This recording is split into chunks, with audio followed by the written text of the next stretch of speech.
सो चलिए फिर स्टार्ट करते हैं ग्रेविटेशन चैप्टर को। देखिए हमारे नेचर में आपको पहले समझना पड़ेगा कि फिजिक्स क्या है। You know what is physics? Physics is the study of nature. Nature की स्टडी को फिजिक्स कहते हैं।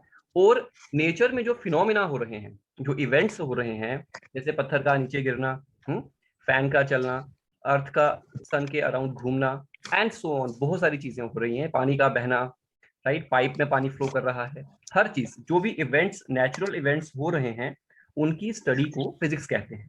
ओके, अब नेचर जो है, हम ऐसे भी कह सकते हैं study of nature is physics. अब जो नेचर है, nature you know nature is God, हम नेचर को गॉड कहते हैं या गॉड को नेचर कह सकते हैं। अब गॉड ने ये सारी दुनिया बनाई। दुनिया बनाने के लिए उनको दो चीजों की जरूरत पड़ी। पहली एनर्जी, उनको एनर्जी की जरूरत पड़ी। एनर्जी माने तो जो सन से आती है, सनलाइट, दैट इज एनर्जी। ठीक है, जो बल्ब से आती है लाइट, दैट इज एनर्जी। आप फूड खाओगे, फूड से आपकी बॉडी में एनर्जी आएगी, दैट इज अगेन एनर्जी। उसके बाद में दूसरी चीज जो गॉड को जरूरत पड़ी इस दुनिया को बनाने के लिए, दैट इज कॉल्ड मैटर। उसे हम मैटर कहते हैं। ओके, अब मैटर और ये जो आपका एनर्जी है, मैटर क्या हुआ? मैटर्स का मतलब हुआ एटम्स और मॉलिक्यूल्स, या सिंपल मैटर ही कहता हूं क्योंकि मॉलिक्यूल भी तो एटम से ही बनता है। एटम्स को मिला मिला के जो चीजें बनती हैं उन्हें मैटर कहते हैं। जैसे पेन है, मोबाइल है, आपका लैपटॉप है, आपकी अलमीरा है, बेड है, दीवारें हैं, ये पृथ्वी है, अर्थ है, मून है, ये सारी चीजें जो है ये एटम एंड मॉलिक्यूल से बनी हुई हैं, इनको मैटर कहते हैं। तो दो चीजें से हमारा नेचर बना। कौन कौन सी चीजें हैं वो? एक एनर्जी और दूसरा मैटर। ये बात को समझ लीजिए। अब क्या था कि जब चीजों को कंस्ट्रक्ट करना होता है, जैसे कि अगर आपको एक कमरा बनाना है, मकान बनाना है, तो यू नीड ब्रिक्स, आपको ईंटों की जरूरत पड़ती है। और एक आपको ऐसी चीज चाहिए जो ईंटों को जोड़ के रखे, मतलब आपको एडिसिव फोर्स चाहिए। एडिसिव का मतलब होता है जोड़ना, दो चीजों को जोड़ना। तो जोड़ने के लिए कुछ चाहिए, तो आप क्या करते हो? आप क्या करते हो? आप सीमेंट का यूज करते हो। आप सीमेंट से दो ईंटों को चिपकाते हो। वैसे ही गॉड को नेचर बनाने के लिए एटम्स और मॉलिक्यूल्स को जोड़ना था, चीजों को जोड़े रखना था, तभी नेचर कंस्ट्रक्ट होना था। तो इसके लिए गॉड ने कुछ फोर्सेस बनाई। नेचर में कुछ फोर्सेस हैं। वो फोर्सेस कितनी हैं? टोटल गॉड ने 4 फोर्सेस बनाई। उन्हें कहते हैं 4 फंडामेंटल फोर्स। फंडामेंटल क्यों? क्योंकि वो गॉड ने 4 बना दी थी, बेसिक 4 हैं वो। ठीक है, अब ये जो 4 फंडामेंटल फोर्सेस हैं वो कौन कौन सी हैं, इनको हमें समझना है। सबसे पहली फोर्स गॉड ने जो क्रिएट करी, मैं आपको ये भी बताऊंगा कि ये फोर्सेस का काम क्या है, कहां कहां लगती हैं, क्योंकि हमारे चैप्टर का ओरिजिन यहीं से होना है, राइट। सबसे पहली जो फोर्स हमारी है, that is called gravitation force. Gravitation force. दूसरी फोर्स जो थी, that was electro magnetic force. Third force is strong nuclear force. और जो चौथी फोर्स है, that is your weak force, weak nuclear force. तो गॉड ने टोटल 4 फोर्सेस हमारे नेचर में बना दिए थे, राइट। अब जो 4 फोर्सेस हैं हमारे नेचर में, इन्हीं ने पूरी दुनिया में, दुनिया को जोड़ने में हेल्प की हुई है। मतलब मैटर को जोड़े रखना था। अगर आपको मैटर को जोड़ना है तो आपको फोर्स चाहिए, वो फोर्सेस 4 गॉड ने बना दी। अब ये पहली फोर्स के बारे में डिस्कस करना है, जिसका नाम है ग्रेविटेशनल फोर्स। हमारा चैप्टर इसी के ऊपर बेस्ड है। बाकी जो फोर्सेज हैं उसके बारे में हम बाद में डिस्कस करेंगे, कभी नेक्स्ट क्लासेस में करेंगे आगे चलकर। लेकिन फिलहाल के लिए हमें इन एक फोर्स को डिस्कस करना है, दैट इज ग्रेविटेशन फोर्स। फिर भी मैं आपको एक आइडिया दे देता हूँ। जैसे कि गॉड को क्या करना था, मॉलिक्यूल्स को एटम्स को चिपकाना था और चीजें बनानी थी। एटम्स और मॉलिक्यूल्स को चिपकाकर चीजें बनानी थी। जैसे कि आपका पेन बना, उसके लिए ये वाली फोर्स काम है। ठीक है, जैसे आप जानते हैं 2 एटम्स मिलकर एक मॉलिक्यूल बनाते हैं, जैसे हाइड्रोजन और क्लोरीन मिल जाते हैं तो HCl बनता है ना। वैसे ही ऑक्सीजन के साथ अगर 2 हाइड्रोजन चिपक जाएं तो वाटर बन जाता है। तो पानी बनाने के लिए हमें फोर्स चाहिए थी एटम्स को जोड़ने के लिए। और वो जो फोर्स है, वो ये वाले जो बॉन्ड जिसे हम कहते हैं केमिस्ट्री में, इनको बेसिकली फोर्स कहती है। फोर्स है, जोड़ है ये। तो जोड़ने के लिए फोर्स चाहिए, और ये जो फोर्स है ये कौन सी होगी? That will B electromagnetic force. वो हमारी इलेक्ट्रोमैग्नेटिक फोर्स होगी। Okay done. ये वाली कहाँ लगेंगी मैं बाद में बताऊंगा, ये न्यूक्लियस के अंदर लगती हैं, ये फिलहाल हमें जो डिस्कस करना है that is your gravitation force. Gravitation force. तो 9th क्लास के सिलेबस में हमें सबसे पहली फोर्स को पढ़ना है। इन फोर्सेस को क्या कहते हैं याद रखिएगा, these forces are called fundamental forces in nature. हमारे नेचर में कौन कौन सी फंडामेंटल फोर्सेस हैं? 4 हैं फोर्सेस, ठीक है, गॉड ने बनाई। आगे आप कहेंगे कोई और फोर्स के बारे में सर, जैसे कोई फ्रिक्शन का फोर्स है या कोई और फोर्स है यहाँ पर नेचर में, तो वो सर कहाँ से आया? तो वो इन चारों से ही बना हुआ है। तो इसके 4 के अलावा अभी तक टिल डेट कोई भी नई फोर्स अभी तक डिस्कवर नहीं हो पाई है, तो 4 ही हैं। तो जो आगे इनके अलावा जो आप नाम सुनते हैं किसी भी फोर्स के, फ्रिक्शन की फोर्स है या कोई और फोर्स है, वो सारी की सारी फोर्सेज यही हैं, ये चारों में से ही बनी है, ठीक है। अब देखिए मैंने आपको बताया कि अगर मटेरियल को जोड़ना है, एटम्स मॉलिक्यूल्स को जोड़ना है, तो आपको कौन सा वाला फोर्स चाहिए? आपको चाहिए इलेक्ट्रोमैग्नेटिक फोर्स, ठीक है। और अगर आपको बड़ी बड़ी चीजों को जोड़ना है, जैसे आप चाहते हैं कि सोलर सिस्टम बने, आप चाहते हैं कि पूरा यूनिवर्स बैलेंस होकर रहे, सोलर सिस्टम है, गैलेक्सीज हैं, जैसे हमारी अर्थ है, सन के अराउंड घूमती रहनी चाहिए, वो सन को छोड़ के नहीं जानी चाहिए। अगर सन को छोड़ के चली गई तो हमारे अर्थ का क्लाइमेट वगैरह वगैरह सब चीजें, या ऐसे कह सकते हो कि लाइफ ही पॉसिबल नहीं हो पाएगी अर्थ के ऊपर, राइट। वैसे ही हम चाहते हैं कि जो प्लैनेट्स हैं वो सन के अराउंड घूमते रहें, अर्थ के अराउंड कोई अगर मून है, सैटेलाइट कहते हैं उसे, वो अगर है तो वो घूमती रहे। तो इन सैटेलाइट्स को या इन प्लैनेट्स को जोड़े रखने के लिए जो फोर्स अप्लाई करी गई वो थी ग्रेविटेशन फोर्स। तो ग्रेविटेशन फोर्स का जो मेन काम है, मेजर जो रोल है, वो है पूरे सोलर सिस्टम या पूरे यूनिवर्स को इकट्ठा करके रखना है, राइट। तो वहां पर ये डोमिनेंट फोर्सेस होती हैं। इलेक्ट्रोमैग्नेटिक फोर्सेस कहाँ यूज होती हैं? तो कहेंगे मटेरियल्स में यूज होती हैं, जैसे एटम्स और मॉलिक्यूल्स को जोड़े रखना है, मैटर क्रिएट करना है, उसके लिए इलेक्ट्रोमैग्नेटिक फोर्स यूज होती है, ठीक है। अभी हम ग्रेविटेशन फोर्स के बारे में कंटिन्यू करते हैं आगे कि इसमें और क्या क्या चीजें हैं, ठीक। तो चलिए इसमें हम नेक्स्ट स्लाइड पे आगे कंटिन्यू करेंगे। This is your slide number 2। Okay, अभी इसमें देखिए ग्रेविटेशन फोर्स। ग्रेविटेशन जो फोर्स है इसके बारे में काफी साइंटिस्ट लोगों ने बताया, लेकिन सबसे पहले जो फॉर्मुलेशन किए गए that was done by Newton. Newton ने कुछ लॉ बनाए इसके ऊपर, that is called Newton's law of gravitation. Newton ने कुछ चीजों को एनालिसिस करके बताया हमें कि कोई भी मास इस दुनिया में, मतलब any object which has mass, let it be m1, और कोई एक और दूसरा मास है m2, हर एक मास इस दुनिया का दूसरे मास को अपनी तरफ खींचता है। वो जो फोर्स है उसे हम कहते हैं फोर्स ऑफ ग्रेविटेशन। तो ये उसने लॉ दिया कि कोई भी मास इस दुनिया का दूसरे मास को अपनी तरफ अट्रैक्ट करता है या खींचता है, तो उस फोर्स को हम नाम देते हैं फोर्स ऑफ ग्रेविटेशन।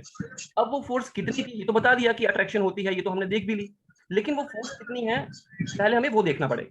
तो न्यूटन ने कुछ कैलकुलेशंस करके हमें रिजल्ट बताया कि ये जो फोर्स है जो कि दो मासेस के बीच में लगती है, ये फोर्स पहली बात तो अट्रैक्टिव फोर्स होती है, दिस इज ऑलवेज अट्रैक्टिव। ये मास इसको अपनी तरफ खींचेगा, ये देखिए, और ये दूसरा मास इसको अपनी तरफ खींचेगा। तो दोनों मास एक दूसरे को अपनी तरफ खींचते हैं हमेशा, और कितनी फोर्स के साथ खींचते हैं हमें वो देखना है। तो देखिए वो जो फोर्स है उसने बताया that is proportional to the product of the masses. पहली चीज, मासेस कितने कितने हैं उन पर डिपेंड करता है। मास ज्यादा बड़ा होगा तो फोर्स भी ज्यादा होगी, अगर दो मास छोटे हैं, मास कम है, तो फोर्स भी कम होगी। ये पहला रूल बताया।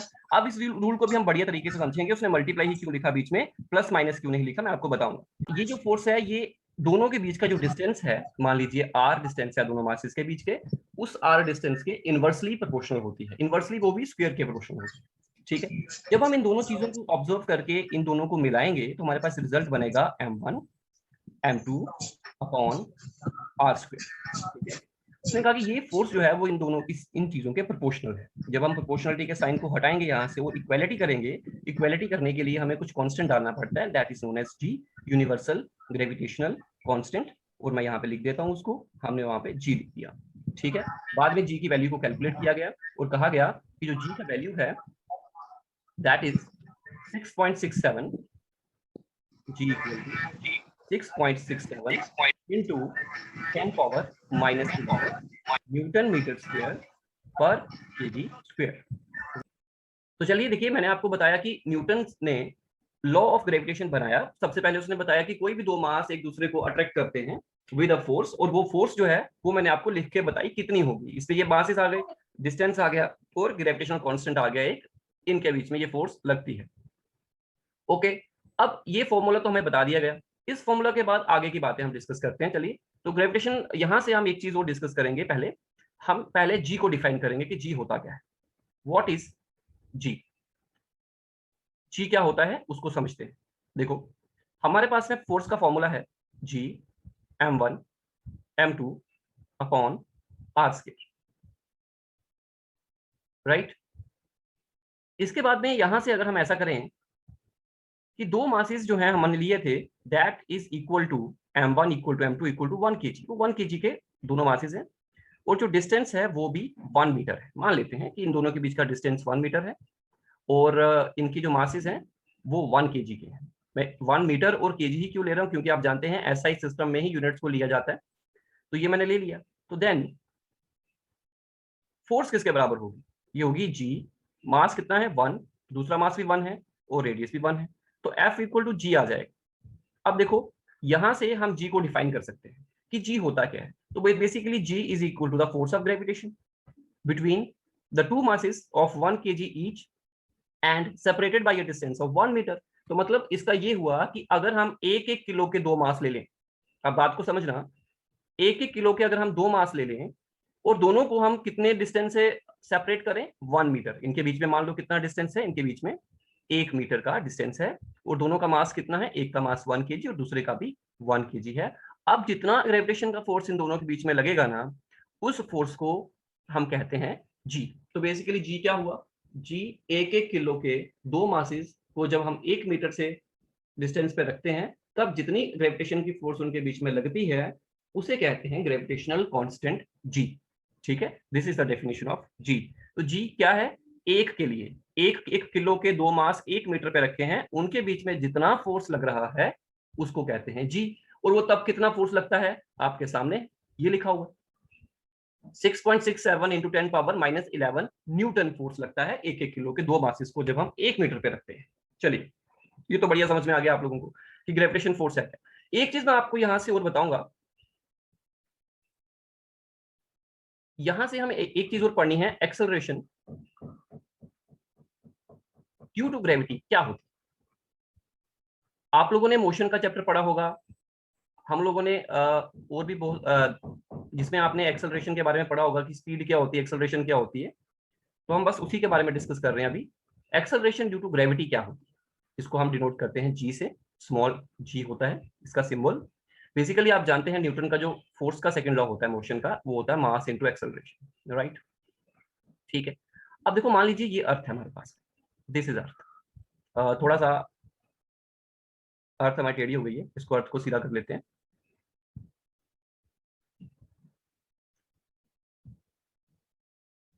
This is earth, right. और ये है अर्थ का रेडियस। मैं आपको बता दूं अर्थ का रेडियस कितना होता है, वो होता है 6400 किलोमीटर। ठीक है, अभी हमारी मीटिंग जो है 5 मिनट के बाद ऑफ हो जाएगी ऑटोमेटिक, तो आप दोबारा उसको रिज्वाइन करिएगा, सेम लिंक को आपने दोबारा रिज्वाइन करना। इसके बाद में दूसरी चीज हमारे पास क्या है कि जो अर्थ का मास है वो भी हमें दिया हुआ है। वो कितना दिया होता है, 5.98, आप इसको 6 भी लिख सकते हो, इंटू 10 का पावर 24 kg। ठीक है, एवरेज डेंसिटी ऑफ अर्थ, ये सारी हमने यहीं से कैलकुलेट करी है, मैं भी आपको कैलकुलेट करके नहीं दिखा रहा हूँ, सीधा वैल्यूज दिखा रहा हूँ। याद रखो 5500 kg पर metre cube, this is the density of earth. Earth की डेंसिटी कितनी, अर्थ की डेंसिटी ना सब जगह पे सेम नहीं होती, तो ये एवरेज डेंसिटी ली गई है। तो ये कुछ वैल्यूज मैं आपको अर्थ के लिए बता रहा हूँ, इनको याद रखिएगा। ओके, और अभी इसके बाद में एक्सेलरेशन ड्यू टू ग्रेविटी की बात करते हैं। देखो, जब अर्थ है हमारे पास में, अर्थ का मास है m, अगर कोई ऑब्जेक्ट अर्थ के कांटेक्ट में उसके पास में आता है जिसका मास स्मॉल m है, तो ये अर्थ क्या करेगी, according to law of gravitation, ये अर्थ इस मास को अपनी तरफ अट्रैक्ट करेगी। ठीक है, और ये मास आके अर्थ के ऊपर गिर जाएगा। अभी भी जब अर्थ के ऊपर सरफेस पे पड़ा हुआ है, अभी भी अर्थ उसको खींच रही है। ठीक है, क्योंकि ये फोर्स जो होती है ना, ग्रेविटेशन की फोर्स, ये सेंटर टू सेंटर लगती है, मतलब it is a central force. ठीक है, तो उस लाइन के अलॉन्ग लगती है। तो ये जो फोर्स है, अब इस फोर्स के लगने से इस मास में आएगी एक्सेलरेशन। याद रखिएगा, अर्थ के सरफेस के पास या उससे ऊपर अगर कोई ऑब्जेक्ट रखा है, तो अर्थ उसके ऊपर एक फोर्स लगाएगी जिसे हम कहेंगे फोर्स ऑफ ग्रेविटेशन या फोर्स ऑफ ग्रेविटी। ग्रेविटी जो वर्ड है ना, वो तब यूज करेंगे जब हम अर्थ की बात कर रहे हैं, अगर हम इन जनरल बात कर रहे हैं कि दो प्लैनेट्स के बीच में फोर्स लग रहा है, तो दैट इज ग्रेविटेशन। लेकिन जब स्पेशली अर्थ की बात हो तो उस ग्रेविटेशन को हम ग्रेविटी कह लेते हैं, तो फोर्स ऑफ ग्रेविटी कह लेंगे उसको। ठीक है, ये भी बात हो गई हमारी क्लियर कि फोर्स ऑफ ग्रेविटी अर्थ जो है वो लगाएगी बॉडीज के ऊपर। अब जो फोर्स लगाएगी, इस फोर्स के कारण बॉडी में एक्सेलरेशन आएगी। You know, whenever you apply force on a body it gets accelerated, उसमें एक्सेलरेशन आएगी। और वो एक्सेलरेशन जो कि अर्थ के फोर्स लगाने से, ग्रेविटेशन फोर्स लगाने से बॉडी में आती है, उसे कहते हैं acceleration due to gravity. Gravity की वजह से, ग्रेविटी वाली फोर्स की वजह से जो एक्सेलरेशन आ रही है, उसे एक्सेलरेशन ड्यू टू ग्रेविटी कहेंगे। उसका फॉर्मूला ढूंढ लेते हैं। अब जैसे कि मुझे बताओ, ये अर्थ का मास m है, इस बॉडी का मास स्मॉल m है, मुझे बताओ कितना फोर्स लगाएगी अर्थ उस बॉडी के ऊपर में। उस बॉडी के ऊपर में जो अर्थ फोर्स लगाएगी वो हमारी फोर्स होगी F equal to G m mass of Earth, small m mass of object, divided by जो दोनों के बीच में डिस्टेंस है। अब डिस्टेंस कितना है, तो मान लेते हैं यहां से लेके सरफेस तक का जो डिस्टेंस है वो स्मॉल r है, या उसको h ले लो, हाइट। और ये जो अर्थ का रेडियस है उसको हम कैपिटल R से लिखा करते हैं। ठीक है, कुछ बच्चों का माइक ऑन है, आवाज आ रही है, प्लीज माइक ऑफ करें अपना। सो यहां पे मैं लिखूंगा R प्लस H का होल स्क्वायर, ये फॉर्मूला आएगा। लेकिन अगर हम ऐसा कंसीडर करें कि if the object is near the surface of, near the surface of earth,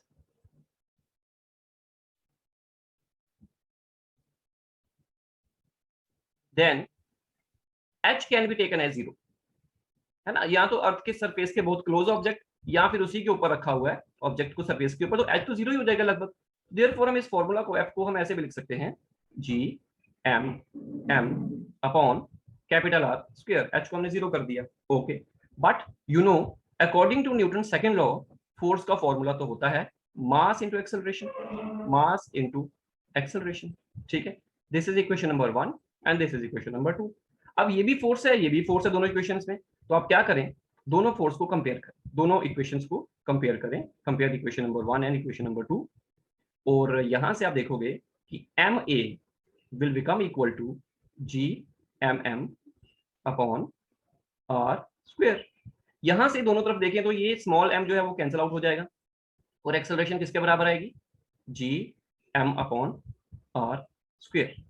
इस एक्सेलरेशन को हम a नहीं, इसको हम g लिखा करें, तो आप इसको ऐसे भी लिख सकते हो, और g, a की जगह पे मैंने क्या लिख दिया, g, क्योंकि उसका स्पेशल नेम देना है। जो एक्सेलरेशन, नॉर्मल एक्सेलरेशन को हम a लिखते हैं, लेकिन जब वही एक्सेलरेशन फोर्स ऑफ ग्रेविटी की वजह से हो रही है, तो उसको हम a नहीं g लिखेंगे। तो g equal to g m is what, mass of earth, and r square.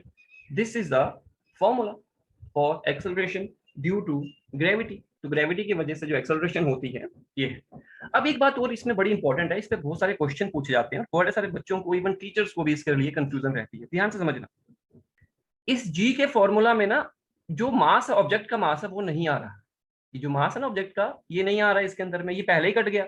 इसका मतलब एक्सेलरेशन ड्यू टू ग्रेविटी मास पे डिपेंड नहीं करती, बॉडी पे, जो बॉडी का मास है उसके मास पे डिपेंड नहीं करती है। इसका मतलब ये हुआ कि अगर आप अर्थ के सरफेस पे दो चीजों को पकड़ के खड़े हो जाए, मान लो आप यहाँ पे कुतुब मीनार के ऊपर खड़े हो गए, this is a Qutub Minar, और यहां से एक बड़े ऑब्जेक्ट को और एक छोटे ऑब्जेक्ट को, मान लो एक हाथी है और एक चूहा है, दोनों को जब आप यहां से छोड़ेंगे तो दोनों में एक्सेलरेशन सेम आएगी कि अलग अलग आएगी, तो बोलेंगे सेम आएगी, क्योंकि इस हाथी का मास या चूहे का मास इसके ऊपर डिपेंड नहीं करती एक्सेलरेशन। एक्सेलरेशन के फॉर्मूला में देखो उनका मास डिस्कस ही नहीं हो रहा। ये मास किसका था, ये अर्थ का मास था, तो ये अर्थ का मास, अर्थ सबके लिए सेम है। तो चाहे आप ऊपर से हाथी को फेंको चाहे चूहे को फेंको, उन्होंने सेम टाइम पर अर्थ पे गिरना, प्रोवाइडेड एयर फ्रिक्शन इग्नोर करें। एयर मान लीजिए नहीं है, यहाँ पर एयर फ्रिक्शन नहीं है, एयर अपोज नहीं कर रही है, तो तब वैक्यूम है, तब आप ये कह सकते हैं कि हाथी और चूहे को जब फेंकेंगे तो सेम टाइम के बाद वो जमीन को हिट करेंगे। ऐसा नहीं है कि हाथी पहले आ जाएगा चूहा बाद में आएगा, ऐसा नहीं होता, क्योंकि दोनों में एक्सेलरेशन बराबर है, दोनों पे फोर्स ऑफ ग्रेविटेशन जो है वो लग रही है, लेकिन उनकी वजह से एक्सेलरेशन जो हो रही है दोनों में वो सेम हो रही है, इसलिए एक्सेलरेशन सभी के लिए कांस्टेंट होती है। ठीक, अब एक्सेलरेशन का जो फॉर्मूला है वहीं से हम उसकी वैल्यू भी कैलकुलेट कर सकते हैं। तो जी जो है अर्थ की वो कितनी होती है, G M by R square. अब g का वैल्यू क्या होता है, that is 6.67 into 10 power -11 multiply mass of Earth, जानते हैं आप 5.98 into 10 का power 24 kg divided by Earth का रेडियस 6.4 into 10 पावर 6। तो बच्चों इसका करो स्क्वायर, जब आप इन सबको कैलकुलेट करेंगे ना तो आपको आएगा answer 9.8 metre per second square. This is the result of G, ये जी का रिजल्ट आया। ठीक है, तो याद रखो अर्थ के सरफेस पर, मैं यहां पर लिख देता हूं, एट द सरफेस ऑफ अर्थ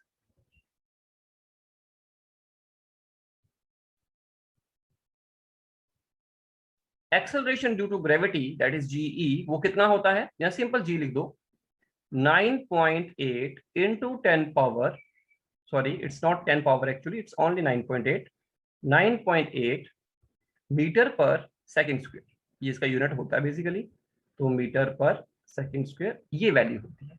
कभी कभी ना न्यूमेरिकल्स में हम इसको 10 भी ले लेते हैं, तो आप उसमें बिल्कुल मत टेंशन लें। जनरली हम क्या करते हैं, जी के वैल्यू को 10 भी ले लेते हैं ताकि हमारी कैलकुलेशन जो है वो थोड़ी इजी रहे। ठीक है, कभी कभी क्वेश्चन में कहा भी जाता है कि टेक जी इक्वल टू 10, अपनी मर्जी से ले लो, ये बात समझ में आई। इसी तरह से अगर आप मून की बात करें, एट मून, मून के ऊपर आप जी की कैलकुलेट करें तो वही आएगा, X G multiply M, mass of moon, radius of moon, moon का रेडियस और मून का मास, जब आप यहाँ पे वैल्यूज उनकी लगाओगे, ठीक है, तो इसकी जो रिजल्ट आएगा, जैसे हमने अर्थ के लिए लगाई, आप इनकी लगा लीजिए and you will get a answer. जो आपको आंसर मिलेगा वो मिलेगा 1.7 मीटर पर सेकेंड स्क्वायर। तो याद रखो मून के सरफेस पर भी ग्रेविटेशन होती है फोर्स, क्योंकि उसके पास भी मास है, तो उसके सरफेस पे कभी आप जाओगे ना, जैसे अभी नील आर्मस्ट्रांग गया था पहली बार मून के ऊपर में, तो वहां भी एक्सेलरेशन ड्यू टू ग्रेविटी कितनी होती है 1.7, और अर्थ पे कितनी होती है 9.8। अगर आप दोनों को कंपेयर करो, अगर आप दोनों को कंपेयर करो, acceleration due to gravity on moon divided by acceleration due to gravity on earth, that is equal to 1.7 divided by 9.8, that is equal to, if you calculate it you will get 1 by, इसका जो answer आएगा that is 1/6। so this implies, यहां से हमें ये पता लगता है कि acceleration due to gravity on moon is equal to 1/6 times acceleration due to gravity on earth। ठीक है, यहां से लिख सकते हैं इसको, acceleration due to gravity on Earth equal to 6 times the acceleration gravity on moon, acceleration due to gravity on moon. याद रखना, कोई पूछेगा कि मून पे एक्सेलरेशन ड्यू टू ग्रेविटी ज्यादा है कि अर्थ पे, तो कहेंगे अर्थ पे। अब बोलेंगे अर्थ पे मून से कितनी ज्यादा है, तो बोलेंगे 6 गुना ज्यादा है, या कह सकते हैं वहां पर 6 गुना कम है। तो ये रिलेशन आपने जरूर याद रखना है, क्योंकि इसके ऊपर भी न्यूमेरिकल पूछा जाएगा आपसे, याद रखो इस पे भी क्वेश्चन पूछा जाएगा। और पीछे जो हमने यहाँ पे एक बात कही कि कुतुब मीनार से आपने एक हाथी को फेंका और एक चूहे को फेंका, तो क्या वो सेम टाइम पर जमीन को हिट करेंगे, नीचे पहुंचेंगे, या अलग अलग टाइम पे, तो बोलेंगे सेम टाइम पे। कारण ये कि दोनों में एक्सेलरेशन बराबर आ रही है, क्योंकि जी एक्सेलरेशन ड्यू टू ग्रेविटी के फॉर्मूला में उस चूहा या उस हाथी के मास का तो आया ही नहीं उसमें अंदर, उसके अंदर तो बस अर्थ का मास आया। तो इसलिए याद रखिएगा एक ये पॉइंट जो मैंने अभी आपको बताया, और एक दूसरा पॉइंट जो मैंने आपको कंपेयर करके दिखाया कि acceleration due to gravity on Earth और मून के बीच में क्या रिलेशन है, ये दोनों बातों को समझिएगा। इसके साथ में ही मैं आपको एक बात और अभी क्लियर कर देता हूं यहां से। बाकी तो देखो सिंपल न्यूमेरिकल पूछे जाते हैं जिसमें आप वैल्यूज डालोगे और आंसर निकल जाएगा, लेकिन कुछ कंसेप्चुअल बातें हैं जो मैं आपसे डिस्कस कर रहा हूं, यहीं से आपको सारी बातें क्लियर हो जाएंगी। अभी देखो इसमें एक बात और इंपॉर्टेंट आती है, मैंने अभी आपको बताया कि ये एक्सेलरेशन ड्यू टू ग्रेविटी क्या है, यहीं से एक और नया कॉन्सेप्ट आता है, वेट क्या होता है, वेट, वेट क्या होता है। चलिए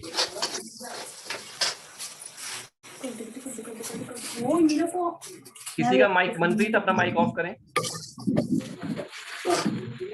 मनप्रीत, ओके। आप में से चलिए आपको मैं खुद ही बता देता हूँ वेट क्या होता है। तो वेट और बेसिकली हम पढ़ रहे हैं यहाँ पे वेट और मास के बीच में अंतर क्या है, हम ये भी समझेंगे। वेट क्या होता है, द फोर्स with which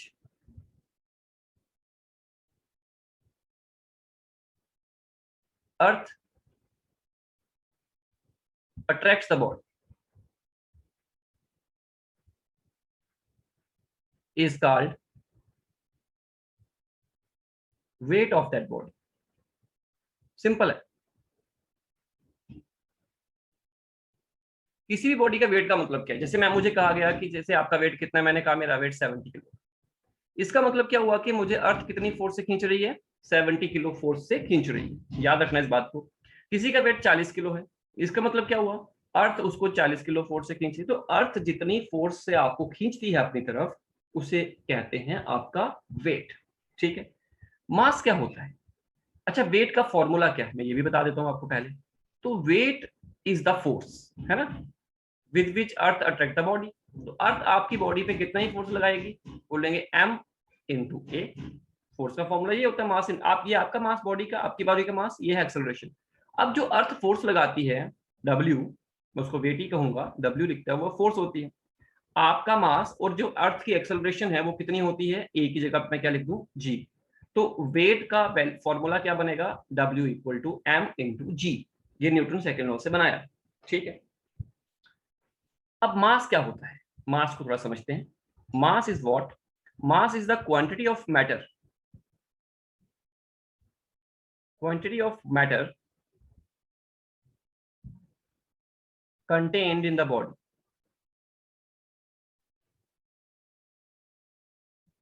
किसी बॉडी में कितनी क्वांटिटी का मैटर कंटेन है उसे कहते हैं मास। मतलब मैटर का मतलब क्या हुआ? मैटर का मतलब हो गया एटम्स और मॉलिक्यूल्स कितने हैं, कितनी क्वांटिटी का मैटर आपके अंदर में कंटेन है, उसे मास कहते हैं। अब मान लीजिए, जैसे वेट और मास को थोड़ा समझिएगा। एक आदमी यहाँ पे, ये हम मान लीजिए, आप थोड़ा सा मैं आपको क्लियरली बताता हूँ फर्क क्या आएगा। और एक यहाँ पे है मून, थोड़ा मून छोटा होता है अर्थ से। ठीक है। मून के ऊपर में एक्सेलरेशन की वैल्यू होती है कम और यहाँ पे ज्यादा। एक आदमी का मास है मान लीजिए 10 किलो। ठीक है, 10 किलो है उसका मास। तो मास मैंने कहा उसका 10 किलो है, तो this is mass is 10 kg। अब जब वो अर्थ के ऊपर है तो उसका वेट कितना होगा? तो when that person is standing on earth, तो इट्स वेट विल बी 10।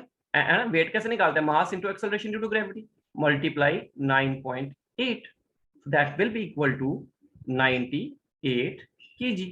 तो 98 kg is the weight of that body. ऐसे करके हम इसको निकाल सकते हैं। और सही से लिखिए तो यहाँ पे मैं 98 kg नहीं लिखूंगा, मैं 98 न्यूटन लिखूंगा। चलिए, 98 न्यूटन इज द वेट। और यहां पर अगर वो बंदा मून पे आके खड़ा होता है और तब उसका वेट नापा जाए, उसी बंदे का जिसका मास कितना था 10 kg, अगर उस बंदे को हम मून पे खड़ा करके रख दें तो देखो मास तो वही रहेगा ना। अब मान लो कि जैसे आपकी बॉडी के अंदर में आपने कुछ खाना नहीं खाया है, आप यहीं पे खड़े हैं, जितने एटम्स एंड मॉलिक्यूल, जितना मैटर आपके अंदर में कंटेन है, आप जो हड्डियां अगर 206 हैं तो 206 ही रहेंगी ना। आपको उठा के हमने मून पे छोड़ दिया जाके 2 मिनट में, तो आपका वेट कम, मास जो है वो उतना ही रहा, लेकिन आपका वेट जो है वो बनता है किससे? जो फोर्स आप पे लगती है। तो मून पे जाओगे ना तो वहां पे आप पे फोर्स कम लगेगी, क्योंकि ये देखो 10 kg मल्टीप्लाई दैट इज 1.7 है, वहां पे एक्सेलरेशन 1.7 होती है, तो यहां से आएगा 17 kg, सॉरी न्यूटन। तो देखो आपका वेट, आपका मास मून पे कितना है? 10 kg। आपका मास अर्थ पे कितना है? बोलेंगे 10 kg। आपका वेट अर्थ पे कितना है? 98 न्यूटन। आपका वेट जो है वो मून पे कितना है? 17 न्यूटन। तो बोलो क्या बदला और क्या नहीं बदला?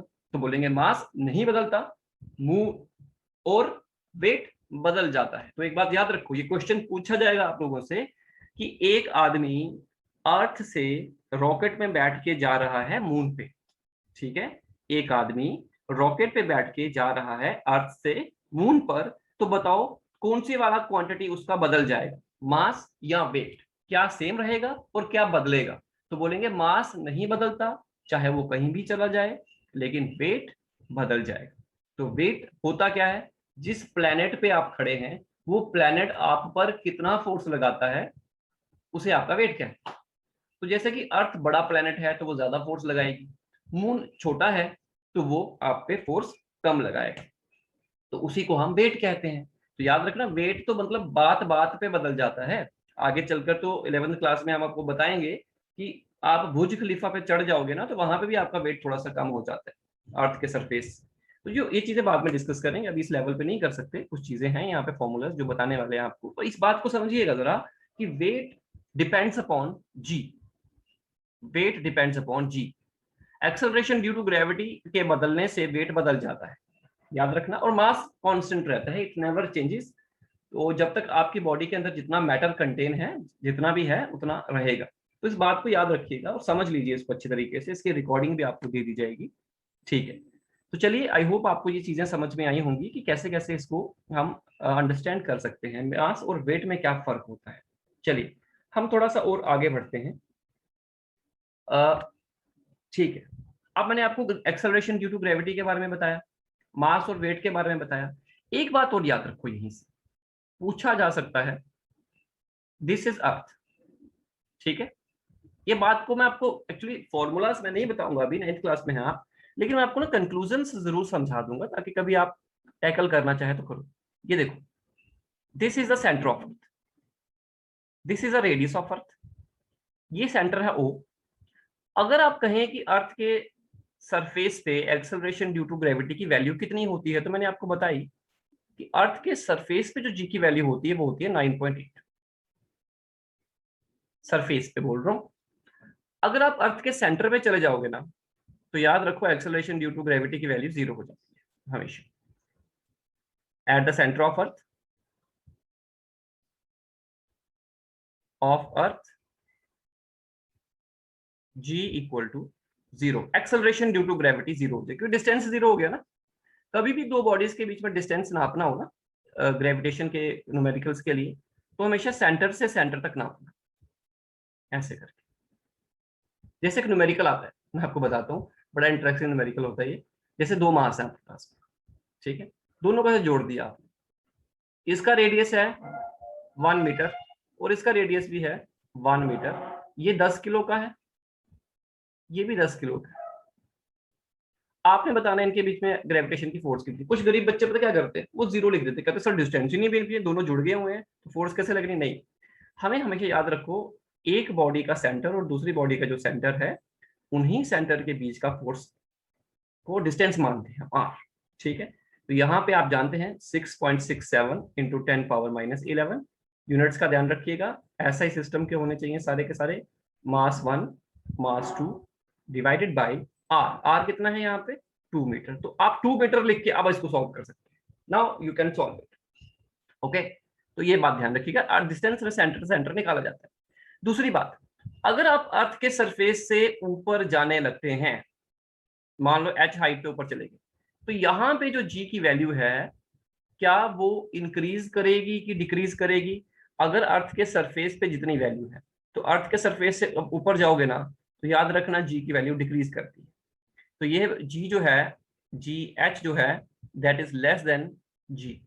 याद रखना, यहाँ पे g का वैल्यू क्या कर रहा है, डिक्रीज कर रहा है। मतलब कि जैसे जैसे आप अर्थ के सरफेस से ऊपर जाओगे ना, तो g कम होता जाएगा। अभी 9.8 है, 9.7, 9.6, 9.5, फिर कम होता जाएगा, कम होता जाएगा, ठीक है। और दूसरी तरफ अगर आप अपना साथ साथ एक बात और देखते जाओ, वेट का फॉर्मूला क्या होता है आपकी बॉडी के वेट का, mg।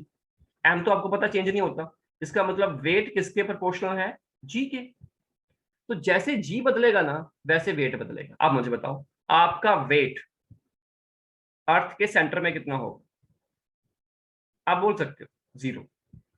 Y 0, weight equal to mg। m जो भी है वो लिख दो मास, और g 0 है तो 0 लिख दो, तो वेट आपका 0 हो गया। तो अगर आप कभी अर्थ के सेंटर में चले जाओ पिकनिक बनाने, तो वहां पे आपका वेट 0 आएगा, ठीक है।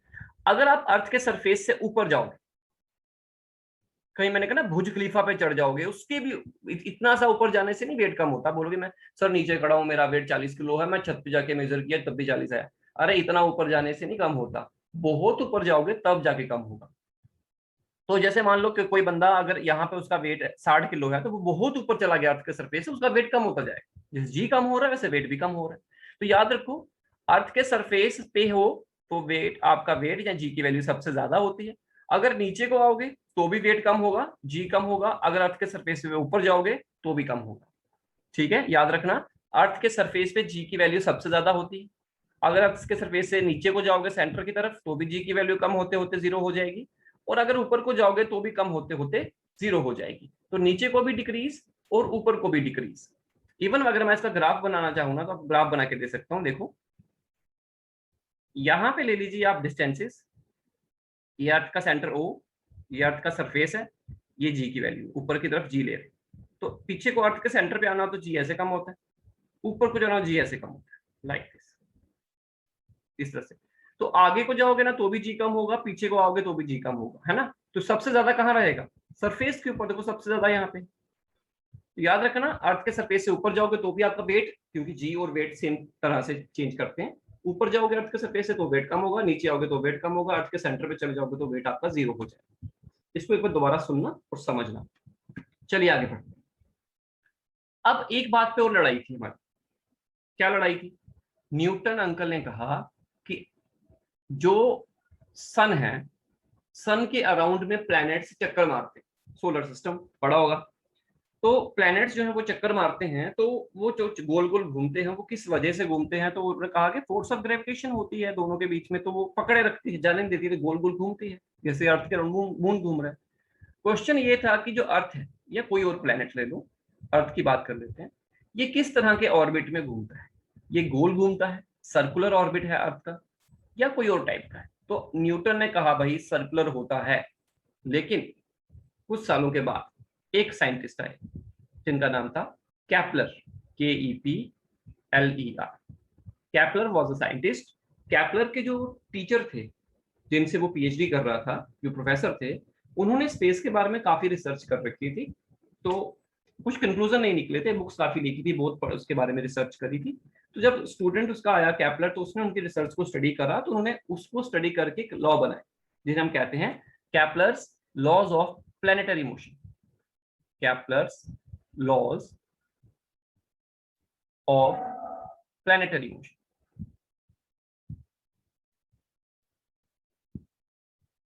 प्लैनेट के मोशन के बारे में उसने कुछ लॉ बना दिए, और न्यूटन की थ्योरी यहाँ पे थोड़ी सी गड़बड़ा भी गई। न्यूटन कहता था गोल गोल घूमते हैं, इसने कहा गोल गोल नहीं घूमते हैं। इसने क्या कहा, इसने कहा अगर ये सन है जो आपने अभी बनाया, तो जो अर्थ घूमेगी या कोई और प्लेनेट जो घूमेगा सन के अराउंड, वो कुछ इस तरह के ऑर्बिट में घूमेगा, इस तरह के ऑर्बिट में घूमेगा, like this orbit is known as elliptical orbit.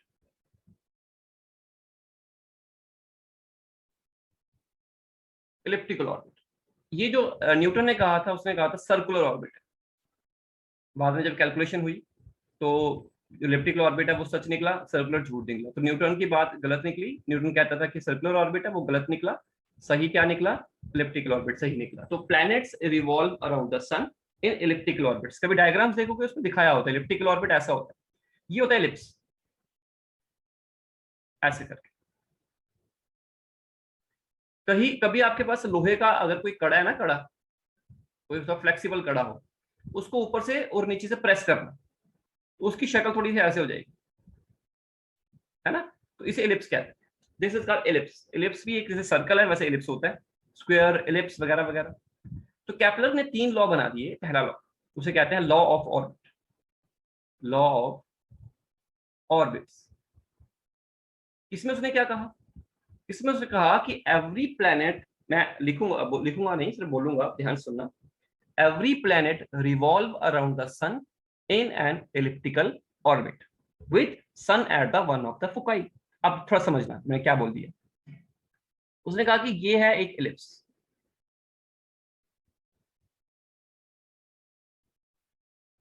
मैं इसको एक बार फिर से बना लेता हूं।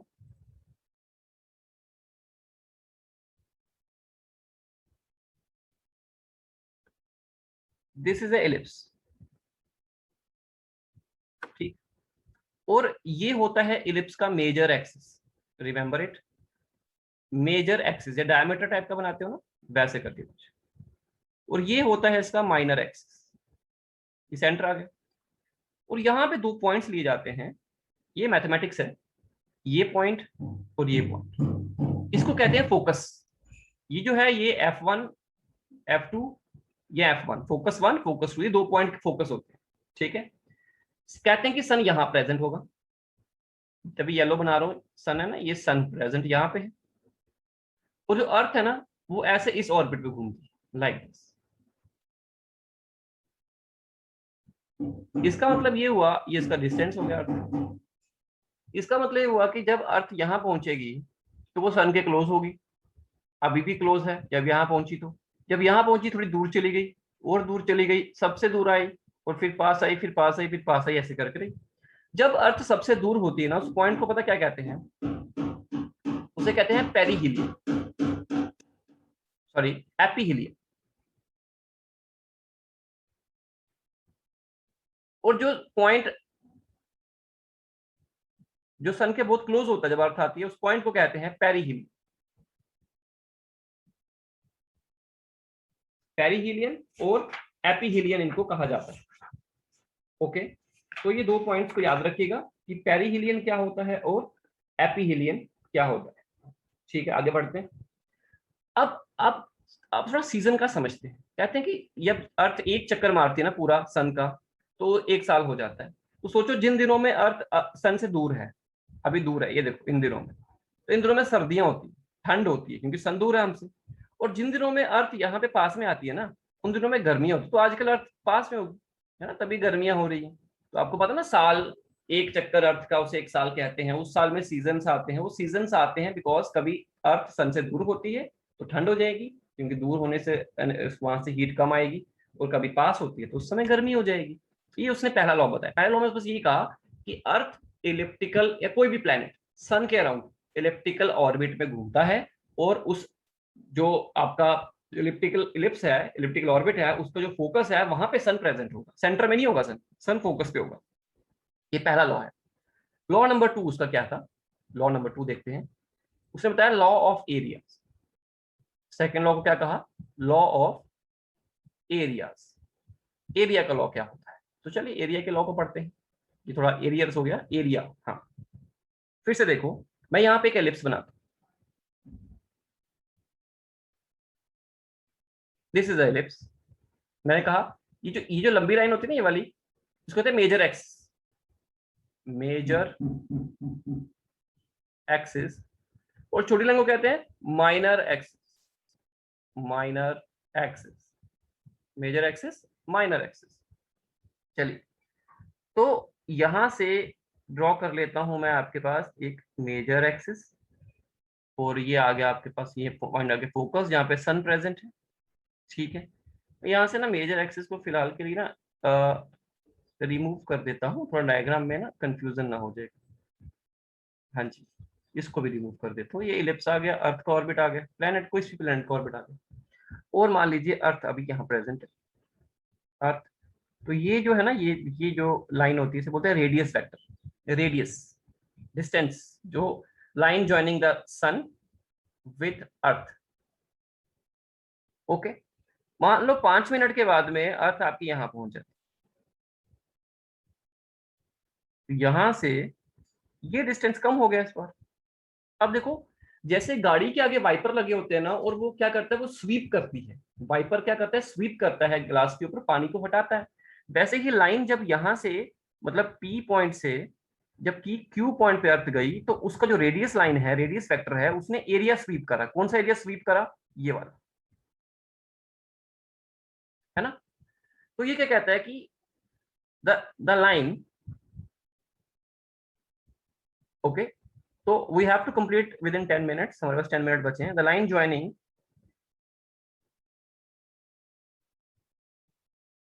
The sun with earth sweeps out equal area in equal time। Same time में सेम एरिया स्वीप करती है। मतलब कहने का कि अगर यहां पे लगे 5 मिनट, तो मान लो अगली बार अर्थ यहां पहुंची आर पे, और ये रेडियस है, तो इस बार भी 5 मिनट में ना सेम एरिया कवर होगा। तो आपको लगता है कि यहां से उसको स्पीड बढ़ा के ना ज्यादा एरिया यहां आना पड़ेगा, है ना, तभी जाके ये इतना एरिया कवर होगा, है ना। तो जब अर्थ दूर है तो उसकी गति या स्पीड कम है, और जब अर्थ पास स्पीड ज्यादा होती है। तो याद रखो, what is law of area given by Kepler, the line joining the sun to the Earth sweeps out equal area in equal time. इसको कहते हैं एरियल वेलोसिटी। याद रखो, कोई भी चीज अगर टाइम के साथ बदल रही है उसे वेलोसिटी कहते हैं। This is areal velocity. इसको ऐसे भी कह सकते हो, एरियल वेलोसिटी ऑफ अर्थ या कोई भी प्लैनेट, इन जनरल प्लैनेट कह सकते हो, इज इक्वल टू कांस्टेंट, मतलब हमेशा सेम रहती है। तो this is called Kepler's second law.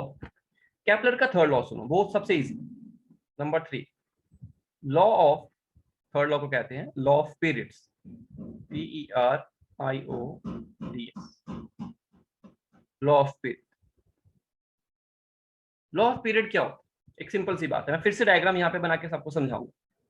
देखिए, ये आ गया आपके पास में कोई एलिप्टिकल ऑर्बिट,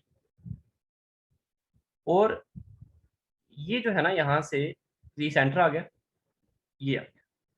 अब मैं बताऊं, यहां से लेकर यहां तक के डिस्टेंस को कहते हैं बी। इसे कहते हैं semi major axis. Major axis हो गया पूरा, तो हाफ को क्या कहेंगे? Semi major axis. यहां पे मान लीजिए सन प्रेजेंट है, और प्लेनेट कहीं पे भी हो सकता है, ठीक। तो जब एक प्लेनेट चक्कर मारता है ना, तो वो कहते हैं जो टाइम लगता है एक चक्कर, पूरा चक्कर मारने में जो टाइम है, वो टाइम पीरियड कहते हैं उसको, टाइम पीरियड।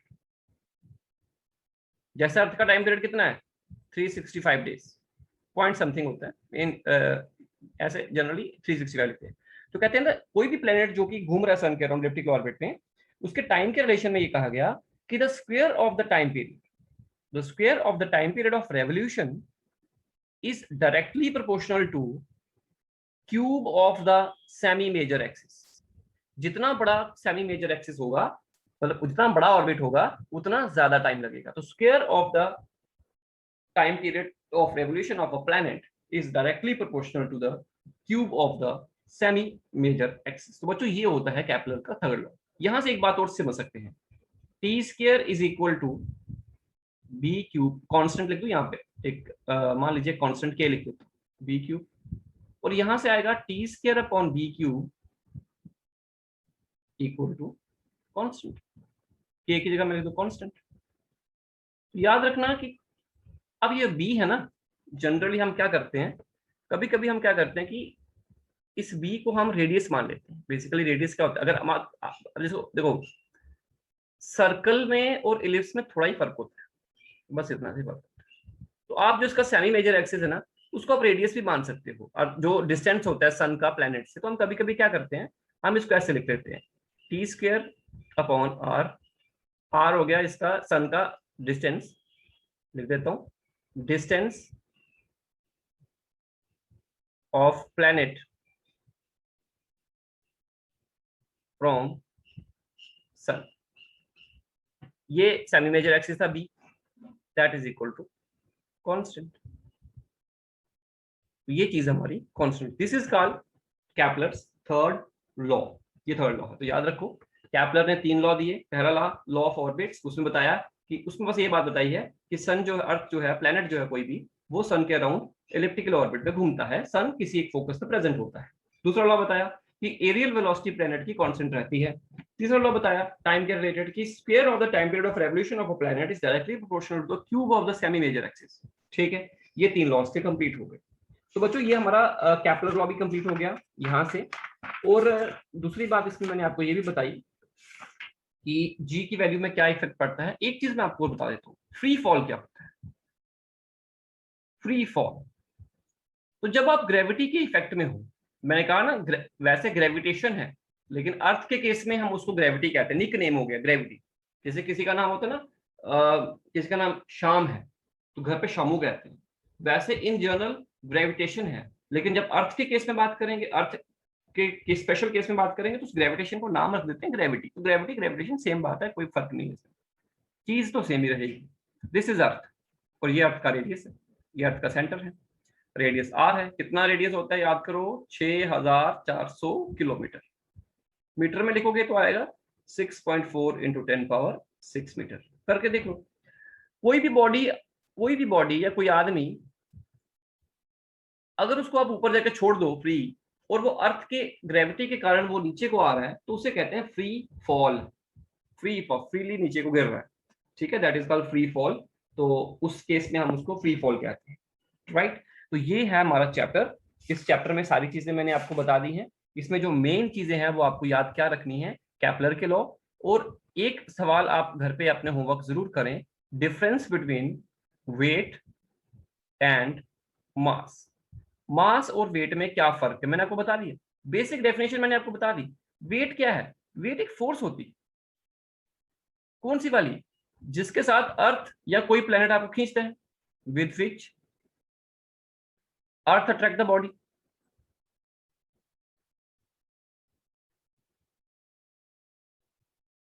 राइट।